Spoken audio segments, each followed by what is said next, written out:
Ku të investoj sot? Kjo është një nga pyetjet që më bëhet më shpesh nga klientët. E vërteta është se nuk ka një përgjigje të vetme. Si agent imobiliar do ju tregoj 3 tendencat për mënyrën e të investuarit sot. E para, jo domosdoshmërisht fitojnë ata që blejnë në vijë të parë me detin. Shumë investitorë po shikojnë zona pak më të brendshme ku hyrja është më e përballueshme dhe rritja potencialit është më e lartë. E dyta, po rritet interesi i apartamenteve që gjenerojnë të ardhurat nga qiratat të shkurtra. Prona nuk blihet vetëm për pushime, por edhe si burim të ardhurash. E treta, vendimet të bazohen gjithnjë e më shumë te infrastruktura, rrugët, aeroportet dhe zona në zhvillim, jo vetëm te çmimi sotëm. Sot nuk flasim për Bregdetin si një treg të vetëm.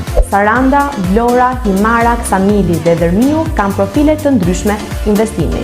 Zgjedhja bazohet në objektivat e juaja, jo në ato që është në modë. Në pasuritë e paluajtshme nuk fiton gjithmonë ai që blen pronën më të bukur. Shpesh fiton ai që investon në zonën e duhur, momentin e duhur. Unë jam Florinda Dashi, agent imobiliare pranë Future Home. Puna ime nuk nis nga prona, por nga njerëzit. Kur kuptoj objektivat e juaja, gjej pronën që ju përshtatet më së miri. Nëse po mendon të investoni në Bregdet, më kontaktoni. Ju faleminderit.